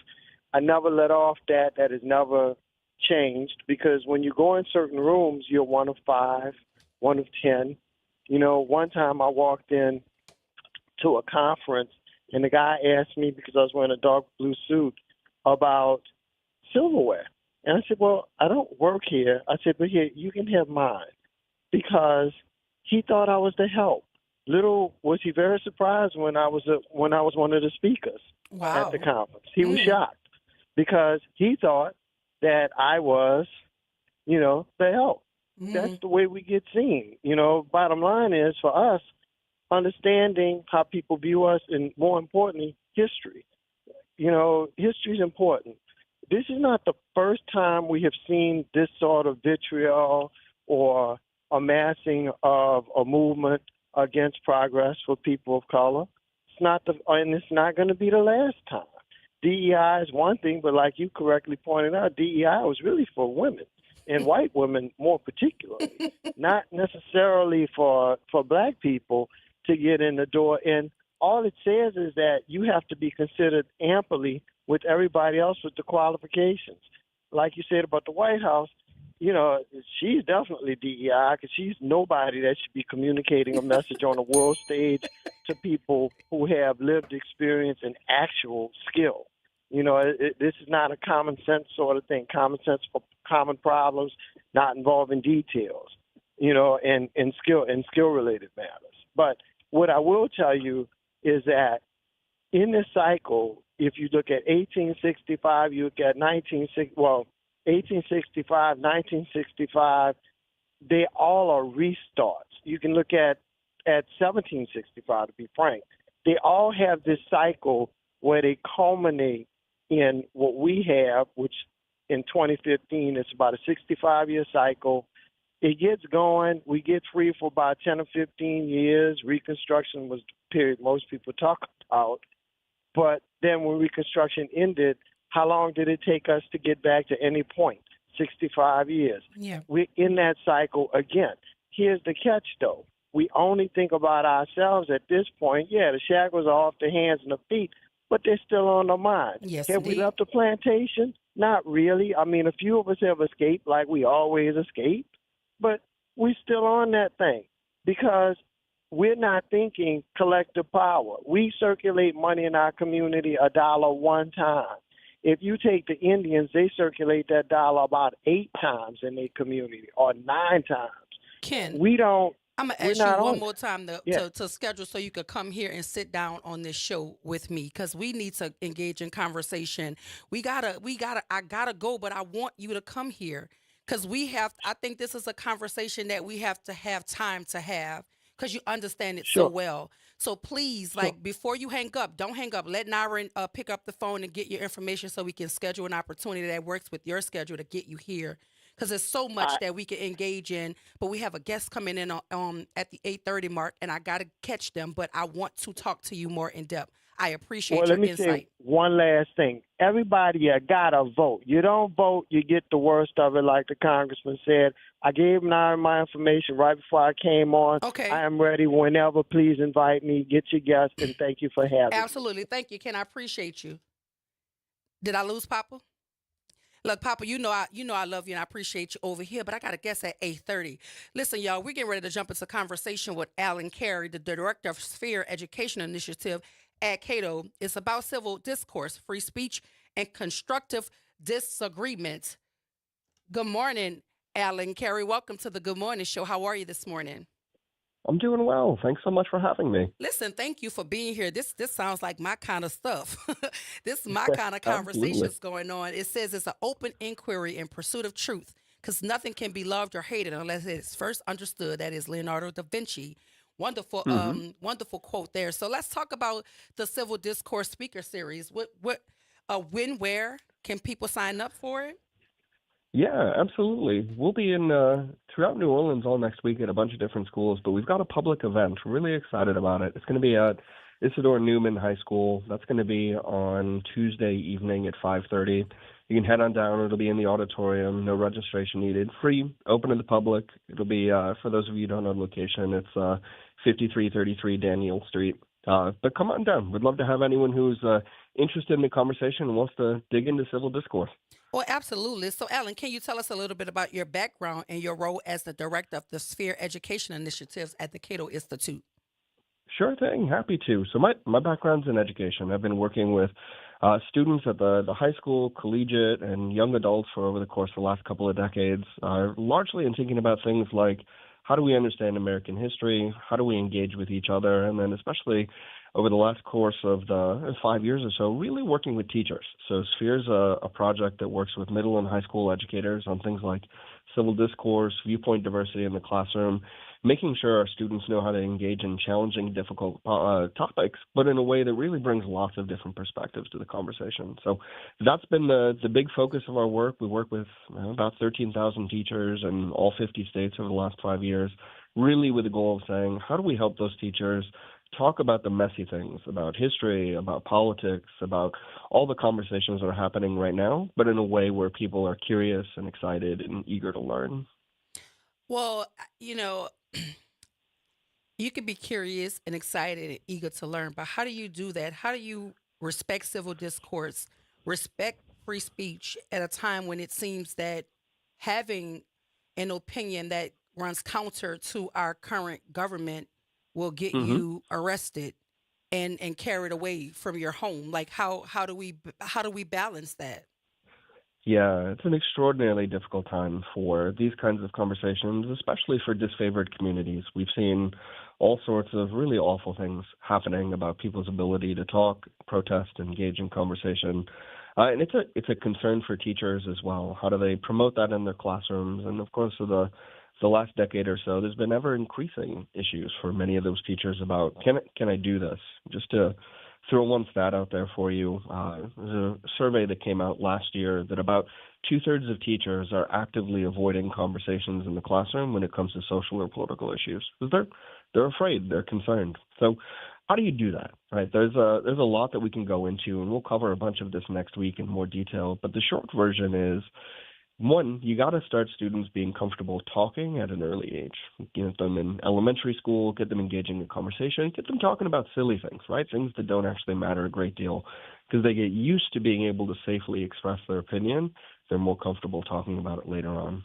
Two, later on, if you're a teacher, if you're working in that high school space, for example, really think about how can we align the conversations we're having with the curriculum and standards of our school, our district, our state, and talk about those topics. Talk about the hard topics. Don't avoid them. Now, just thinking about this, most of the key work really is how do we help individuals practice this kind of work in their daily lives? And if you're doing that kind of thing, the main thing I want to encourage you to do is ask more questions, right? Listen more than you spend time talking, right? You start with that kind of curiosity about what someone thinks and where they come from and what they care about. It's going to be a lot easier than those circumstances where you go in guns blazing saying, I know you're wrong and here's why, right? Doesn't convince anyone when we do that. Right. So let's talk about what does it mean to speak your mind without the fear of being silenced, and how does that impact our ability to engage in meaningful dialogue? Yeah, that's a great point. Sometimes, it is a perfectly reasonable concern to feel like, especially if you have an opinion that's unpopular, or whether that's in your community or nationally, you're presenting something that people think differently about.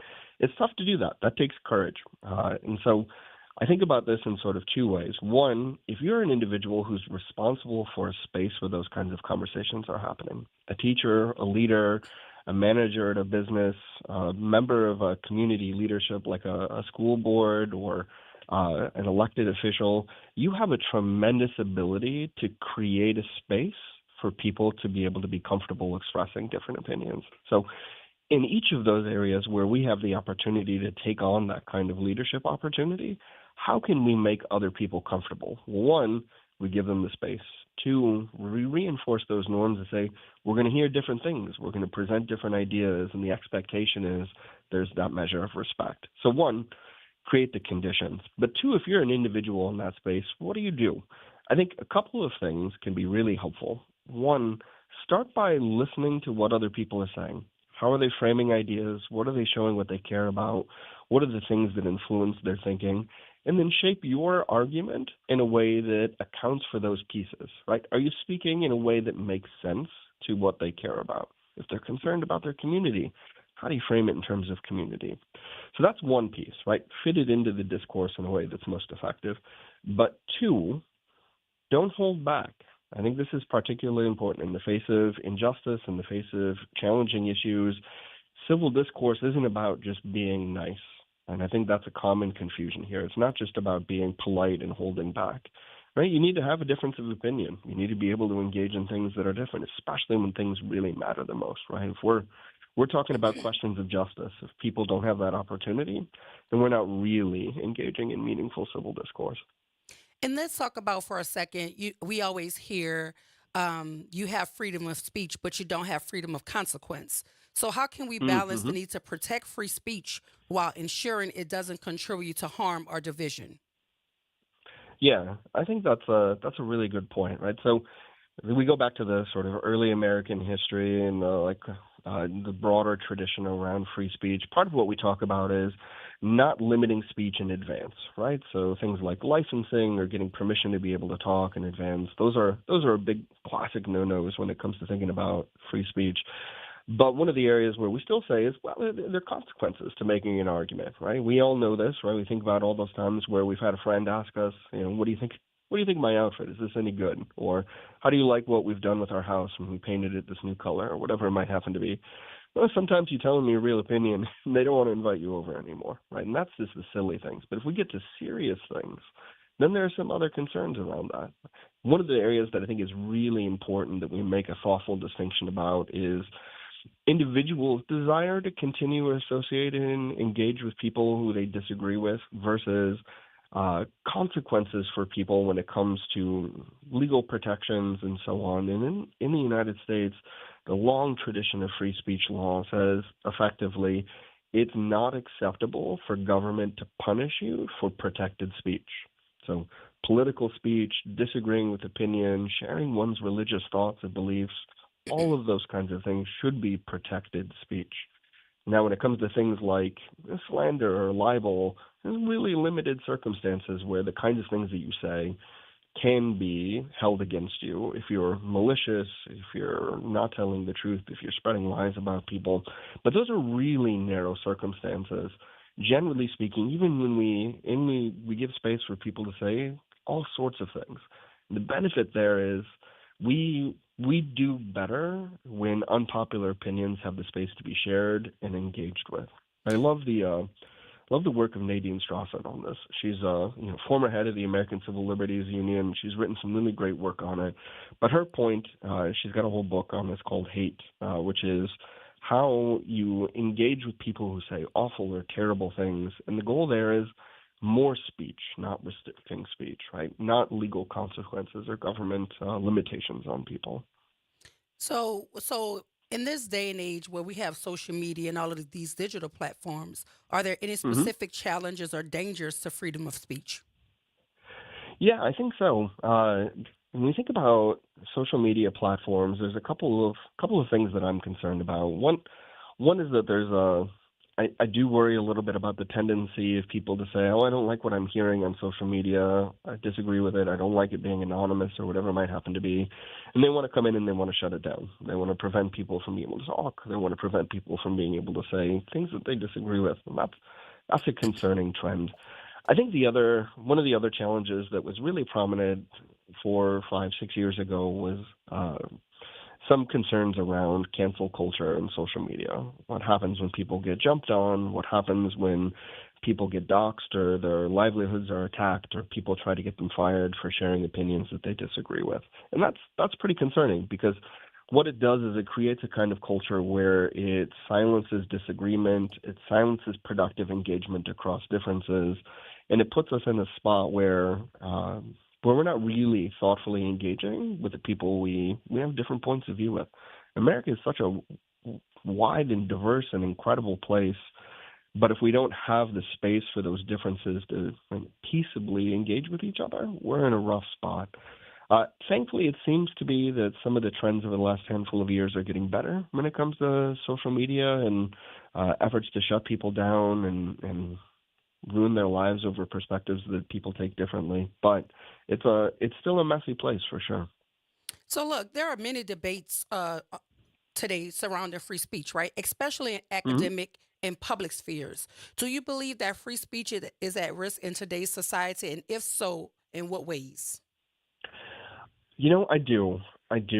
I think there's some risks that are big and there's some risks that are small. And that framed the conversation around an important point that's slightly different than the legal protection for free speech, right? So you take a look at the First Amendment, we take a look at many state constitutions and laws that protect speech, and that's sort of the legal bedrock of speech. But there's a bigger part of speech that matters, that helps that still happen, and that's that belief that there ought to be a culture of speech, right? A willingness to hear and engage across differences.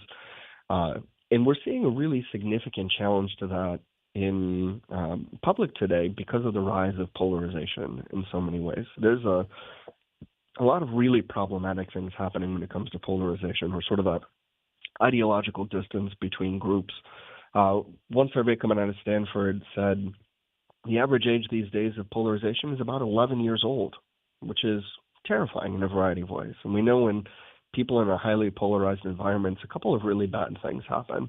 One, they tend not to engage with people who think differently than them. And then as a result of that, they end up really mistaken in thinking about what other people believe. They tend to think and assume the worst or the most extreme position of people that they don't know anything about. And that then is really manifesting in a lot of our public spaces. You see it in public meetings and city councils and school board meetings. You see it in national politics and what's happening in a variety of those places. And what you see is you don't see people talking to each other anymore. You don't see people engaging. You don't see people asking questions. It's a lot of yelling. It's a lot of assuming the worst of people. And there's a dangerous tendency in all of that toward violence.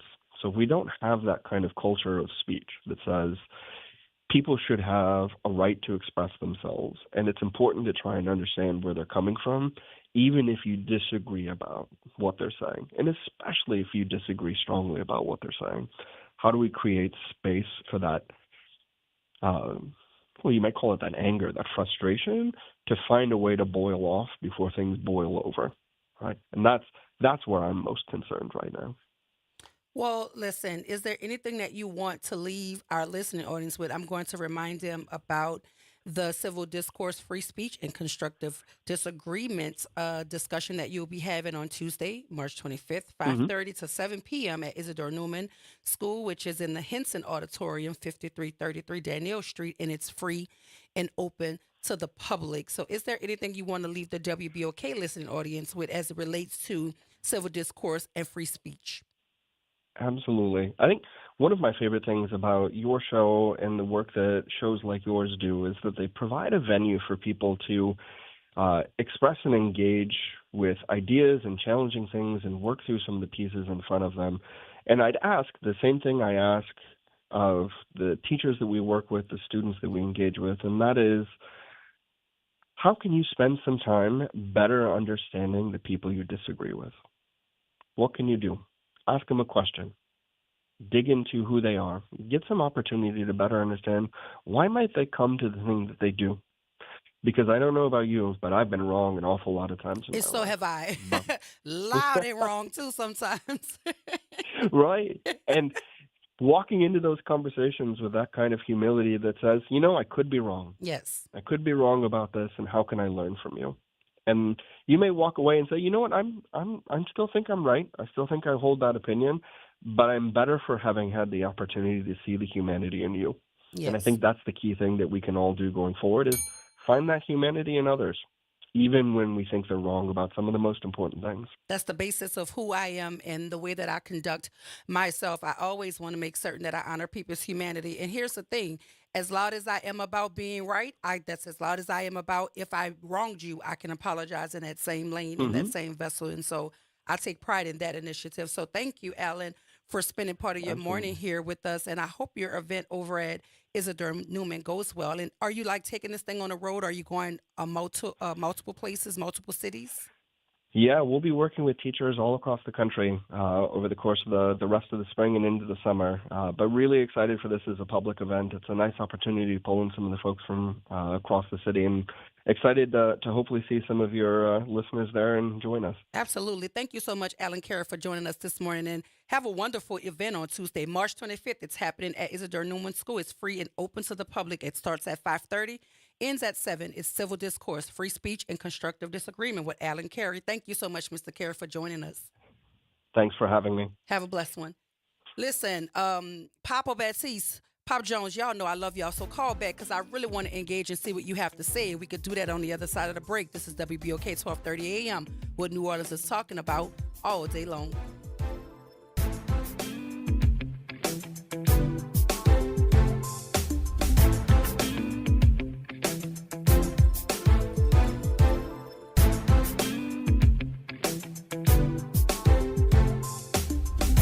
This is your news update for WBOK 1230 AM from WDSU. For all your news and weather, watch WDSU News, New Orleans' leader in live, local, late-breaking news. Today at noon and 4 p.m. Much cooler weather today, highs only in the low to mid-60s, but at least we'll see sunshine. There's a red flag warning in effect for all of the North Shore, river parishes, and the Bayou until 7 p.m. We've got low relative humidity and gusty winds, so outdoor burning is not recommended. Frost possible overnight for the North Shore as temperatures dip just above freezing. From the WDSU First Warning Weather Center, I'm Raven Richard. Hi, this is Cary Grant. Let's elevate every Tuesday through Thursday from 6 to 7 p.m. as we discuss the community, the country, and the world, from politics to current events and sports. We look forward to your input and continuing the quality programming on your community station, WBOK. Join us every Tuesday through Thursday, 6 to 7 p.m. on Elevated Conversations, the Arnie and Cary Show. Visit DePaul's new Algiers Health Center at 2801 General de Gaulle Drive to receive primary and preventive care for both adults and children. Services also include behavioral health, imaging, and on-site pharmacy, vision, Medicaid enrollment assistance, and more. For appointments, visit DePaulCommunityHealthCenters.org or call 504-207-3060. Good morning, wake up. The Good Morning Show. Good morning. On WBOK 1230 AM.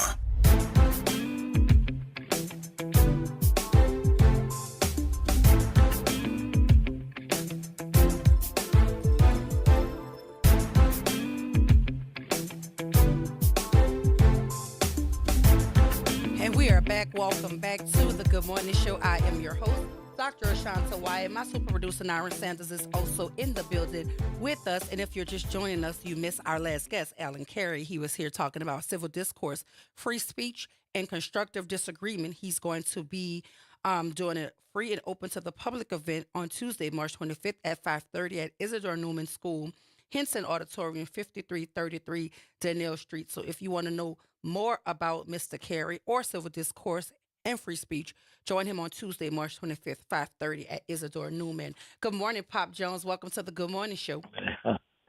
Good morning, Dr. Wise. How you I had a doing? hard time to get in. I tried to get in earlier. I know, got but here cut we off, are.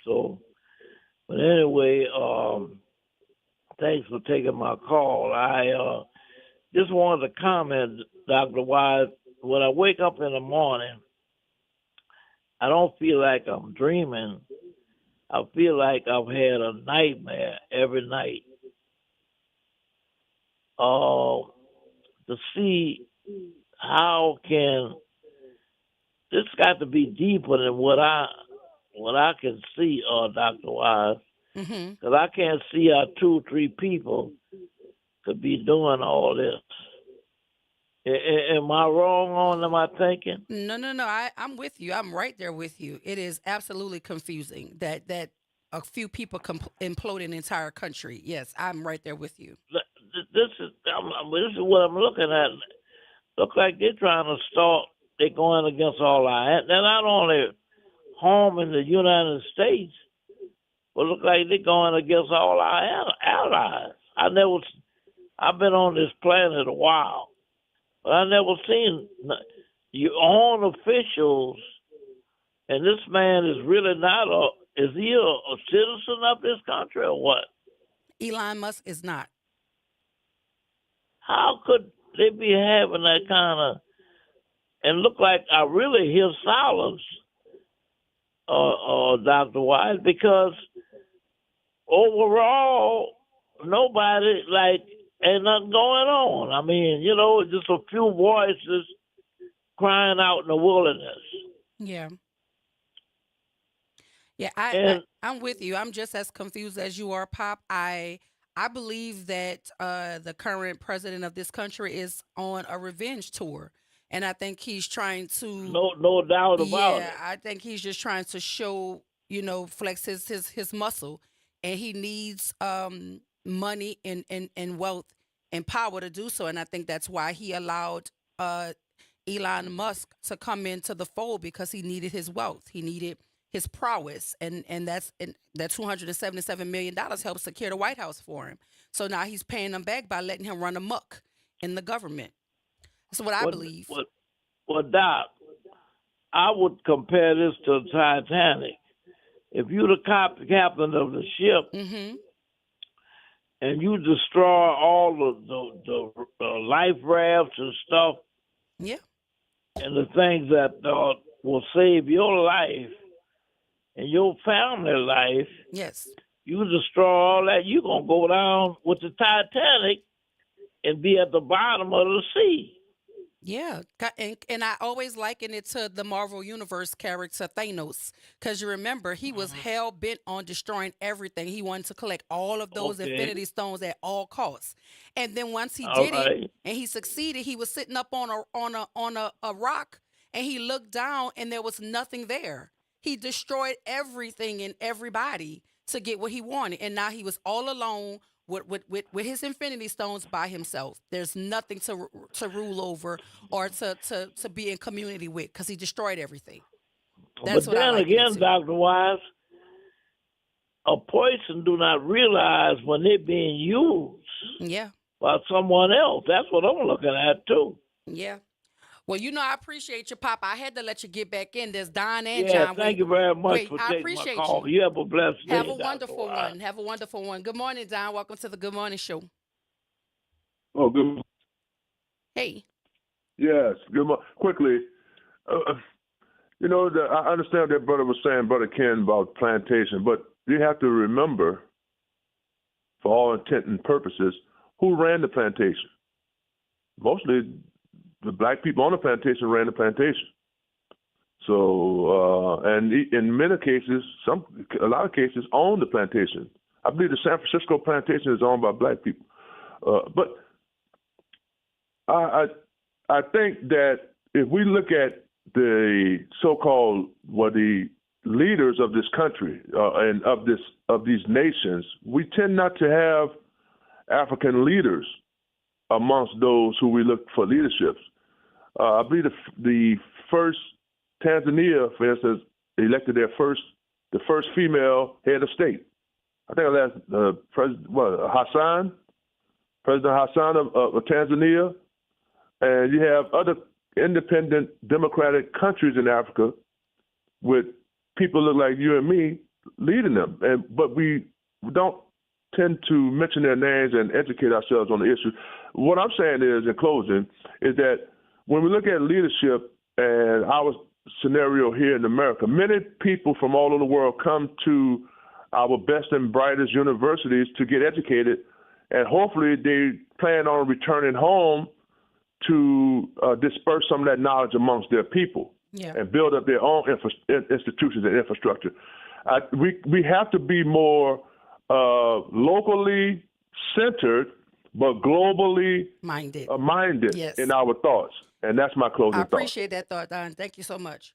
John, good morning. Welcome to the Good Morning Show. We got about a minute, John. What you got? Okay, real quick. Don't get it twisted. I caught a little bit of it about Zelensky. Zelensky is no good either. No, I didn't say that he was. I didn't say that he was, John. I just said that he did not start the war.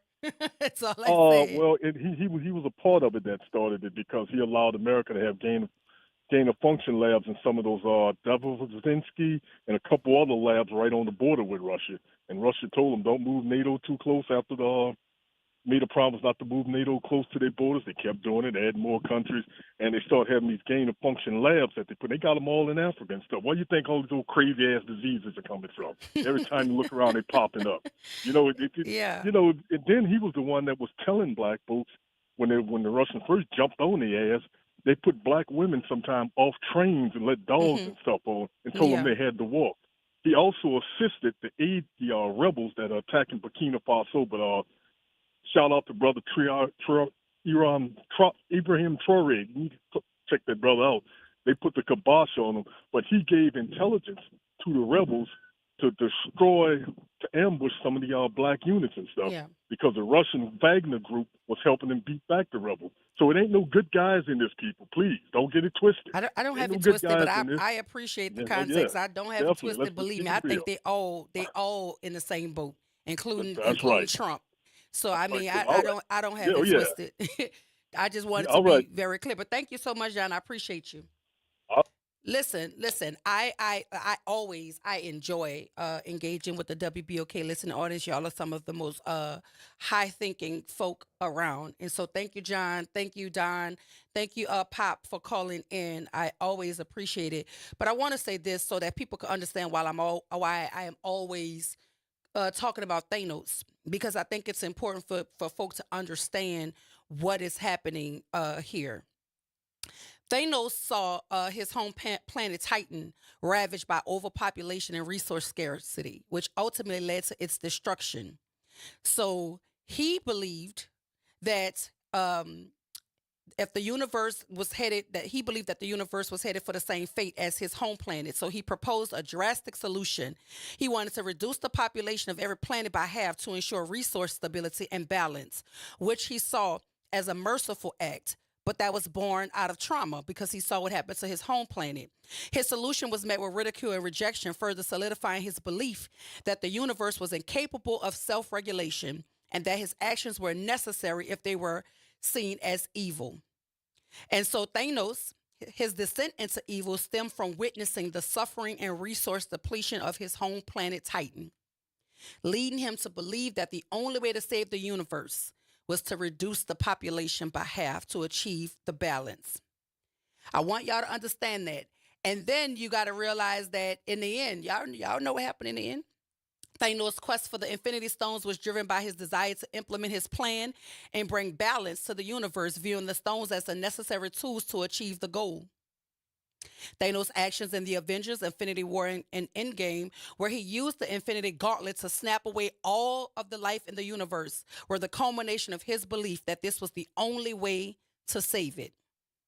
And then when he did, it ultimately was deemed genocidal.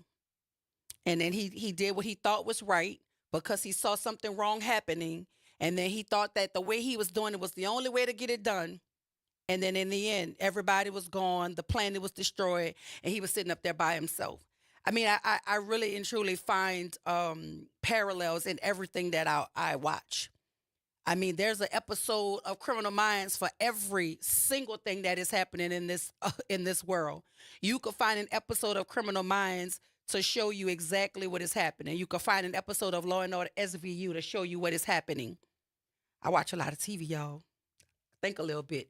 Y'all stay tuned. Up next for the Front Porch, we're Greeter Nakimba. But as far as the Good Morning Show and Dr. Ashanta White, I'm going to see y'all on the other side. But do not forget, if you want to join the meeting tonight, is happening 2401 West Bend Parkway, 5 p.m. That is the school board building, 2401 West Bend Parkway, 5 p.m. It is talking about the superintendent search. I'm going to see y'all on the other side, WBOK 1230 a.m., what New Orleans is talking about all day long.